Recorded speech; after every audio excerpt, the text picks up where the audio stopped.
There is something going on in America that I don't think enough people who aren't in it realize. I first saw this on the cover of the New Yorker. I don't know where I saw the cover of the New Yorker. Would that have been like a Barnes & Noble? It was this. It looked like a TV screen, and it had like geriatric parents in it, and it was talking about your parents are about to kick you out, like a sitcom gets canceled or something like that. And it was all about how there are so many people in their 70s still supporting their kids who are adults.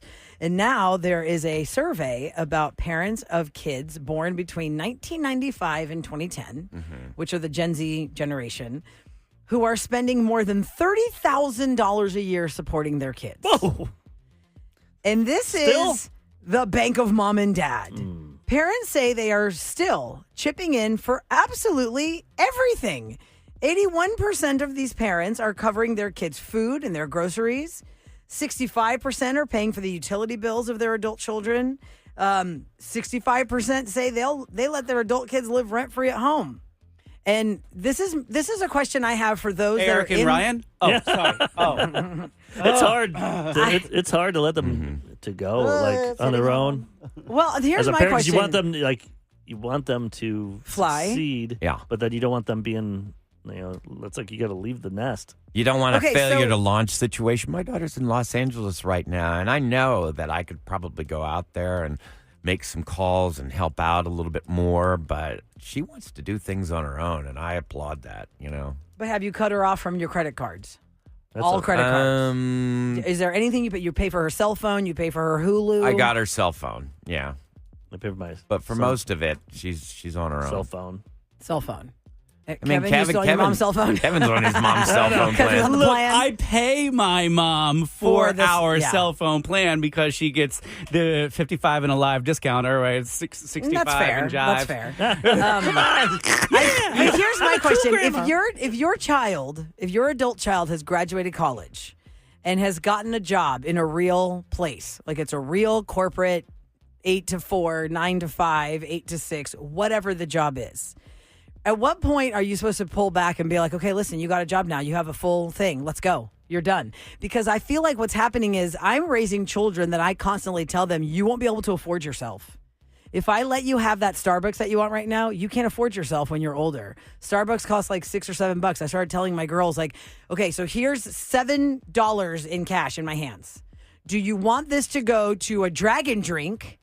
Or do you want to put this away for later when you want to go to Five Below and buy something? Make it something bigger. Or make it, collect it and see what else you can get. Yeah.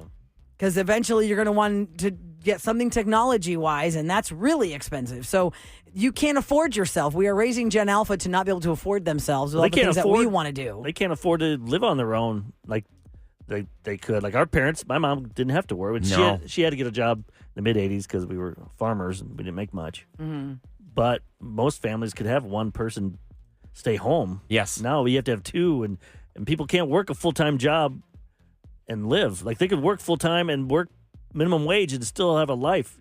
Nobody can do that now. I think they've done It's crazy. stories where it's like it's impossible. There are certain big cities where there's no way. You cannot live on minimum wage. It's not possible. Even if you work like overtime, like 20 hours overtime. 37530, real quick. If you are listening to our show right now and you are being supported by, or you are supporting your kids and they're adults out of college, you are supporting them. I'm just going to take like a quick local Houston survey at 37530. Like, are you supporting your adult children and in what way? Because I feel like they're, if you've always like picked up the cell phone bill or whatever it is, and you're like, well, it's fine. Like in Kevin's case, he gives his mom money.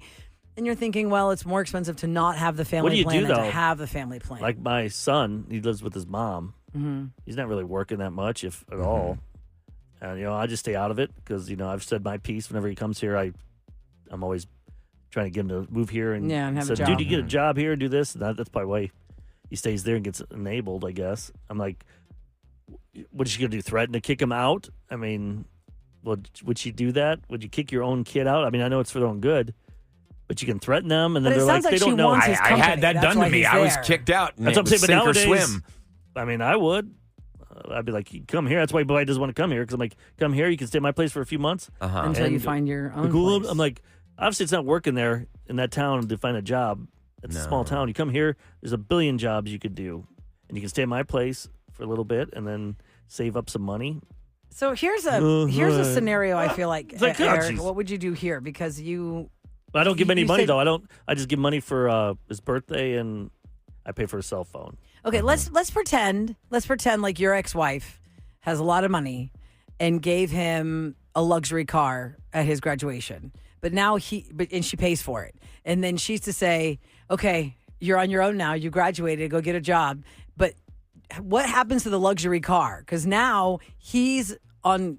I've just been seeing this a lot. People are rewarding their children with things that they can't afford. So then are you supposed to keep on with that? Or does the kid say, okay, well, you gave me this luxury car for graduation, but now I can't afford it. So I guess I'll sell it and get a cheaper one. I told my son to sell his car. I said, here's what you do.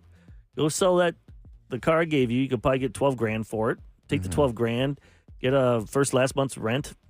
Go up to Naperville or Chicago. Your cousins are up there. You got a place. You got $8,000 in your pocket. You could lease a car or something for 2 or 3 years. Get one for like $200 or $300, and have a job. I'm trying to give them this gold information, and they just blow you off. There needs to be consequences. There's got to be an end game. I always told my daughter, "Hey, look, at this point, the cord is cut, and I cannot pay for this."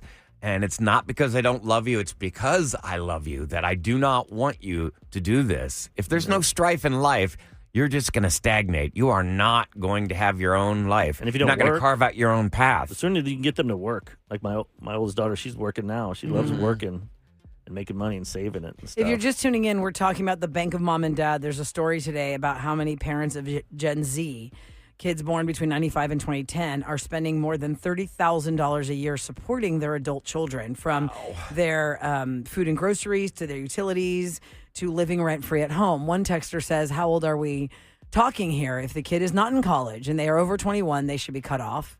Another person said, my parents had the 30-year rule. Once you hit 30, you have to have a full-time job, and that's where it stops. One person said, my mom told me she would let me concentrate on school and not work, but I had to fund my college career. Then when I graduated, I was on my own. I paid my own bills, my own rent. I pay for her, my grandma, and my sister's cell phones, but my mom never paid for anything after I got a job. One person says, our daughter and her husband and our grandchild live in the house next door. They come over 4 to 5 nights a week, and we make dinner for them. Now, is that just having family time, or is that just supporting their food bill? Yeah, that's true. That's both, really. Yeah, you can do both at least. Right. My stepson moved back to his mom's at the end of his senior year because we told him he had to have a full-time job or a part-time with college or go into the military. He literally works 2 days at McDonald's, lives with her, no school, doesn't drive, so now we do not pay anything for him. Look, I mean, we have proven how you can get a job quite easily. Remember the bit we did like a year ago where the woman said, I challenge you, Ryan, to go into Walmart and get a job. Well, I went in. They told me to fill out the thing online. They sold my information to another job recruiter. Y'all, I still, a year later, must get at least a dozen job offers for any kind of basic they're job. Not offers. They're not offering them to you. Hey, they're telling you to come in and interview for this. And right. But I mean, it's like they probably wouldn't hire you because they want to hire like a 25-year-old. Oh, they will work for they're not going to hire. It'd be like, he's older. He'll want more money and all this stuff, and we can train this. He's set in his ways. Okay, but still, I just talking about people kids, people over 50. I feel bad for. Yeah, if they want to get a new job. But I'm talking about we're talking about our children here. So look, I mean, if I can do it that jobs, easy, you can do work. it. They don't want to work. They don't want to work. Right. I told my son, go get into be a plumber or oh my welder. God, or something. That's what AI can't take over the plumbing. Pick up gig. a trade. That's trades. I'm big on trade schools. Totally, because busiest night of the year for plumbers, I learned, is the night before Thanksgiving. They can charge you whatever they want. When the kitchen sink clogs up and you're having 25 people come over the next day. The night before. I would think it'd be the day after. No, when they all... the night before. You are prepping everything. That happened to me. My kitchen sink backed up at 10 p.m. the night before Thanksgiving. Yeah, and I would have paid anything to get the plumber to come out there at 11:30, be like, okay, just get over here because this whole sink is full of water and 2 days disgusting later, stuff. You're not in a hurry because you're not in a hurry. guests aren't coming over. Right. So you still want to fix though. Bank of Mom and Dad, y'all can leave your comments on the listener line at 713-278-VENT. That's 8368, whether you're being supported by your parents or you are parents who are supporting your adult child. That is also where we get messages of all kinds, like the panic button message that we're about to help with next. Oh, yeah. It is a woman who is newly dating, but there's something she has not revealed to the man that she's gone out with. It's a big secret. And there's somebody listening that's been through this that can give her the right advice. We can't do it. Especially this city in particular, Houston. There's got to be somebody that's going through her situation. Well, you're going to hear it next, and you can chime in on it on the Roula Ryan Show with Eric and KRBE.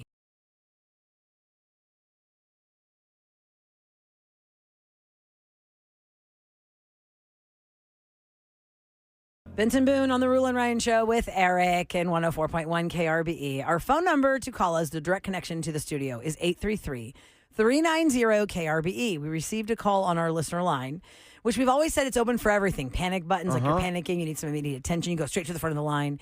Group therapy, just comments, complaints, commentary, whatever it is. Podcast, you listen to the podcast in the afternoon. And you have a comment there. But we try and help. If you've got a question and you want an honest opinion, we will play your call and you can listen in. Let's play it again. I just called her. I left a message because it was on my cell phone. She probably sees the 972 number. Oh, yeah. Eric's had a Dallas number since he moved here 25 years ago. All right, here's by the the way, listener. here's what you're trying to comment on. Hi, guys. I have a little bit of a panic button situation. It's a big one. Background: 40, divorced, single, living my best life. But I was diagnosed with stage 4 breast cancer this year. I'm thriving. I'm doing great. My treatment is working, and I'm continuing it, and there's no major side effects. But I started dating again. And now I have to tell this person I've gone on 6 dates with that I have stage 4 cancer. And I have no idea how to do it. So help a girl out. How do someone tell bad news like that, or slightly life-altering news? Anything you guys can do to help would be great. Thank you. First, I'd like to preface that everybody's cancer journey is their own. So how you handle it may not be the way somebody else handles it. Maybe you want to wait until you're in love with that person. Well, is that fair to that person? No, that's not fair to that person. That's why it's getting dicey now. 6 dates in? That's a lot. It's not the first date or the second. It's 6. By 6, I feel like you should be telling them if you have kids or... Yeah, what have y'all been talking about? If it's not this major thing happening in your life, right? That hasn't come up somehow like, oh, well... Especially, I don't know how that works. No. Stage 4 is not, good. No, yeah, that's scary news. Usually means you're going to be dealing with this. 833-390-KRBE. There's got to be at least one person listening that has either lived this on either side. You're the one that had the secret to tell, or you're the one that received the information. Damon is on the line. Let's see what's happening. Hi, Damon. Good morning. Hey, good morning. Do I have an echo? I'm trying to get my phone off of Bluetooth. No, you're sounding okay. You sound okay. What's your comment for the girl on the panic button on the listener line? Yeah, absolutely. Great question. My wife's recovering from her 3 recurrence of cancer. It's a terrible disease, and I understand she's trying to get out there. I would start with the positive that she mentioned in this conversation. Hey, I'm doing well. I'm recovering. This is where I'm at. I'm in the final stages of my treatment. That said, I just want to be upfront with you, and then answer questions from him after the fact, right? But start with the positive. Kind of lay out the groundwork from there. Damon, what if he says, why have you waited till date 7 to tell me this? Like, why didn't you tell me sooner? Because that would be her fear. She's greeted with that. Yeah, well, you 6 dates, right? So, that's not a lifetime with somebody, and this is a very private issue. It is. Health like that, and she's really putting herself out there to do this as a sign of trust. And you say it's been 6 dates, and I trust you with this information. Because it's very personal, and we've gone through that, my wife and I, and how we divulge that with people. You've just got to know people react differently, but I think it's how you lead the conversation that leads to a positive response. Good point. I think that's a great piece of advice. And to your point, Damon, you said come out with the positive and say it's been 6 dates, but now I've built trust with you. Which is how I did it with you guys. Look, I can relate with what he is saying. It is a very personal thing. I did not know. At first, it did not look good. It looked like, oh, this is it. My time is over. So I held on to that information. I did not share it with you guys or my family or anybody until I knew what was going to happen. And once I did know, I led the conversation with you guys. Hey, guys, I want to let you know that, I'm not dying, but I do have cancer, and this is what I'm going to be going through. And like he said, it's a personal choice. Everybody's decision is their own to make. Yeah. That's just tough.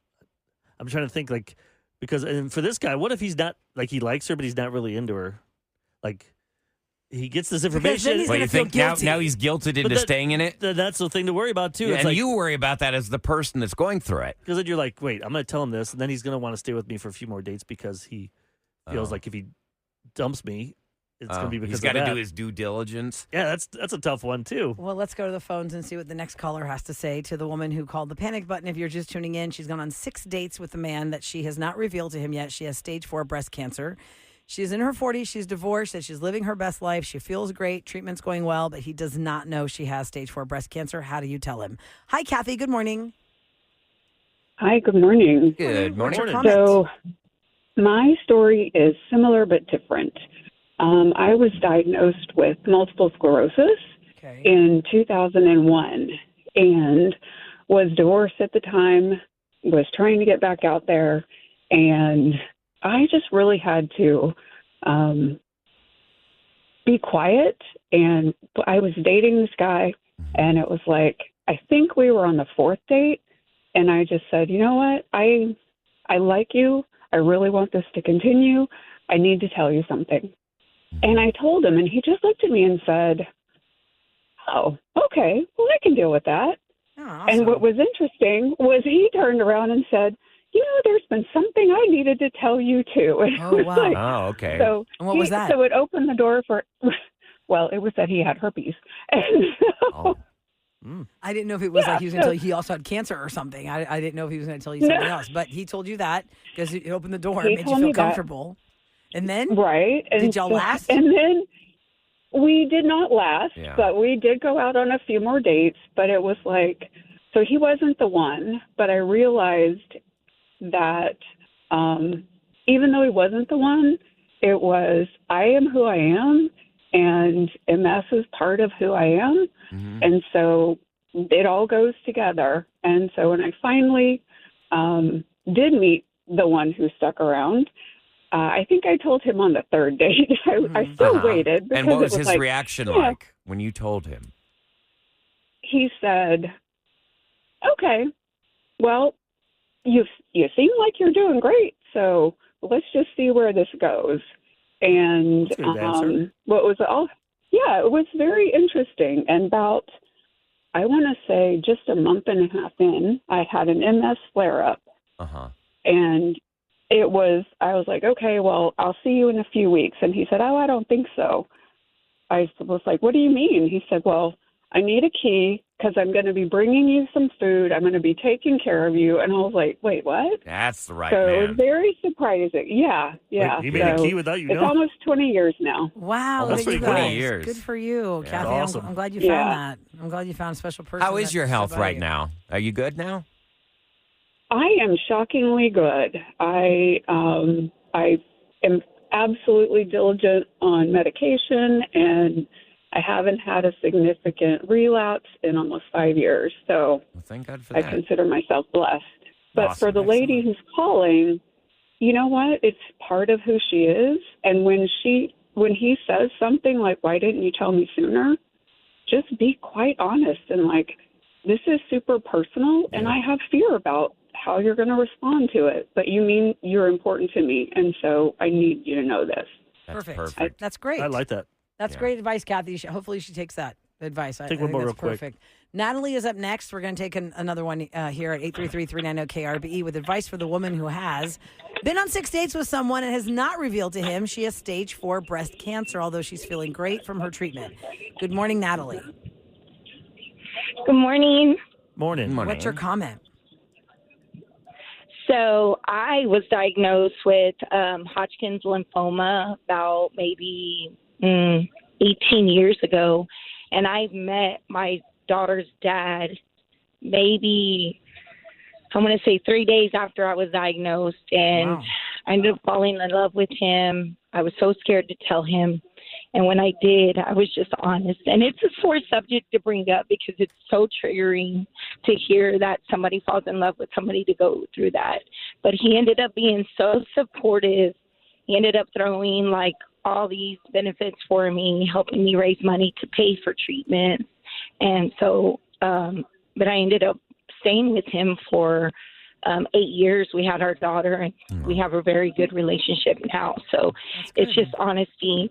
I was just very honest with him and told him, you know, you're somebody that I care about and that I love, and I want you to know that I'm going through this. And he was right by my side through the whole time. So if he really cares about you and supports you, I think he would be right by her side as well. Yep. So. You learn real quick who's on your side and who's not. Natalie, I'm so glad to hear your story too. I'm glad that he was there to support you.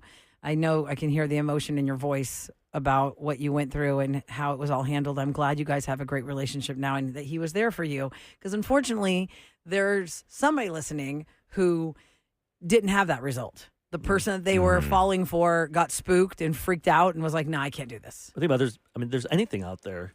Maybe you had a, heart problem and you got a scar, or or your breasts taken away. Right, mastectomies. And you want to when you tell them these are things you got to think about. You don't, it's true. Everything's like a movie where everything's perfect, two perfect people. But I think the recurring we all have baggage theme, or have things in our life that we have to deal with. Yeah, and the recurring theme that we keep hearing is that's a personal choice. But I'm saying if it was 6 months, I'd be like, "Whoa, 6 dates." People are saying 6 dates does not give him the right to her medical history. No. It is her choice when she wants to reveal it. But if she's feeling like the time is now because she called us, and the fact that she reached out to our show tells me that she's feeling like the heat on herself. Like maybe she's catching the feels. I need to start saying something. So that hopefully what Kathy said, I think, was really perfect. That, hey, I wanted to tell you this because I care for you and I want you to know this about me because it's important, and I just want you to have the information and see where this person goes with it. So thank you so much, guys, for your great advice. If you have more to say, you can leave it at the listener line, 713-278-VENT. We can forward those calls on to the woman who left us the message and see how it turns out. And if you are listening, I know Eric tried to call her, she didn't answer. When she hears us later on podcast, can you leave us a message and an update? Yeah, I want to know. Tell us what happened when you told him. Yep. Right after the 7th date, 8th date, whenever it's going to be. All right, coming up next in Celebrity Scoop, in case you missed this, your Apple TV is changing. And it's either going to make you mad or you're going to be like, I mean, they might put some actual content on there.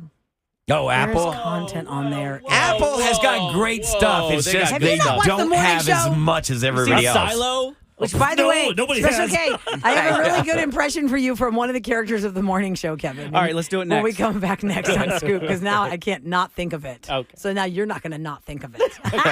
Next on KRVE.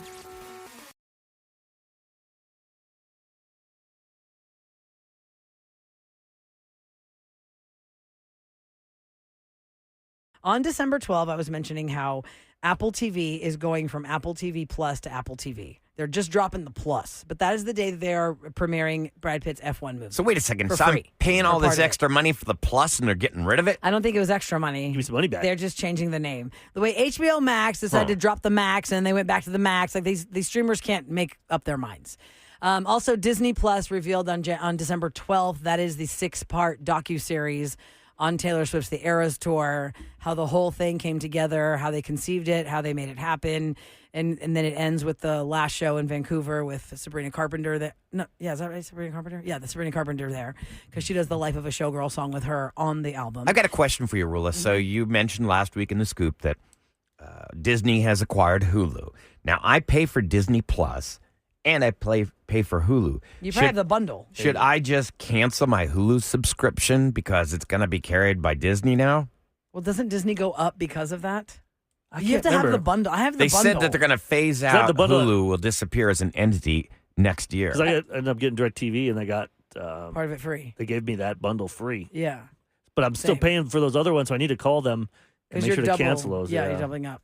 I mean, I'm I've never confused. had just Hulu. I've always had, when I go to Disney Plus, it shows me Hulu. It shows me all these different things you can click on and then go into their categories. I don't know. It's, you need I to know cancel I'm paying Hulu for and see like what happens. I know I'm paying for Max twice somehow.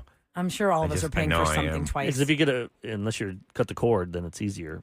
Yeah. It's like, well, I'm learning what I am paying for and not because I got new credit cards this week. Oh. And I'm getting hounded by a lot of different You're people. like, I'm "Oh." like, yeah, I don't need you anymore. Thank you. Dude, when I got my last my last breach, which I think it happens to us all the time. Like once a year, somebody's going to have a breach. I did not realize the apps that cost $9.99 a week that got downloaded for whatever school reason we needed this, math app or something. I'm like, oh, Lord, that's crazy. Well, you think you're just getting a trial. That's why I don't fall for the trial. If it says trial, I'm like, nope, no That's thanks. a load of crap. Because I don't want to, I know I'll forget. I don't want to pay $9. I know. I always put a reminder in my calendar. Also, I haven't had a chance to mention since we came back on the Tuesday show because we were off yesterday that Diane Keaton passed away at the age of 79. She was turning 80 in January. And all these different media outlets were showing all these different clips of her. And I think one of my favorite ones was the end scene of Father of the Bride, where she and Steve Martin are dancing under the lights after the wedding is all settled in their house. And they're just, she's barefoot and they're just. She's the one that always wore turtlenecks, right? She always had hats and gloves. And long sleeves. Always hats and gloves. But what is the cause of her passing? We don't know specifically what that was, but you could guess it's probably older age. She was having some issues with her health, and that's all we know. But Diane Keaton, you probably see a lot of that in your algorithm because, like, Bette Midler posted the whole "You Don't Own Me" scene from First Wives Club, which, by the way, that song is the song that Taylor Swift had the clock ticking down to on the Eras tour. Leslie, what's the original singer's name? She was Leslie Fabergé or Faberes. What's her name? Shelley Faberes. Give me I don't know the Shelley name of the Faberes, I think is her from name. Coach? Yeah. She had a song. She did the song. She did? You Don't Own Me, didn't she? I didn't The know original that. was like a 50s song that in the First Wives Club Did they make did. a sequel to that movie or my First Wives They Club? wanted to, and I interviewed Second Bette Wives Midler. Club. Yeah. No, I interviewed Bette Midler at the Wortham Theater, and she said that the time that First Wives Club came out, Hollywood just couldn't handle. They were like, you know what, this is not going to work. 3 women leading this movie, no. You need to have like a man in it there to blockbust it. And they're like, no. Doesn't And have to be a blockbuster all the time. they never did a sequel because of that. It was so ridiculous. What was the name of that You Don't Own Me? Shelley Faberes? Or was that like, it's my party and I'll cry if I want to? That sucks about art. Oh, no, that's something These different. people try to make art movies and then the suits out there in Hollywood. Nope, it doesn't make a profit. I mean, a big enough profit. Yeah. You can make 20%, but nope, you need to make 60%. 70%. You want to do a story, you got to do an indie film, and you're not getting paid. Yep. Okay, it was Johnny Angel, she's saying, not You Don't Own Oh. Me. It was Leslie Gore saying You Don't Own Me. That's who sings You Al Don't Gore's Own Me. wife? No, Leslie Gore. And that was the start. That was the start to the Eras tour, which then She was the connects one that wanted to December 12th. stop all the records. Yeah. Yeah, I didn't like her. If you missed As what a happened kid. on Revenge today, well, guess what? Tyson came to us because he did something to his neighbor because his neighbor did something to him. And man, I don't know in the end how much it's actually going to end up costing But listen her. carefully during this, because at one point she says, I didn't make a mistake. And I went back and listened, and she definitely said she made a mistake, and then she backpedaled. Uh-oh. We'll have to hear it next on the Roula Ryan Show with Eric.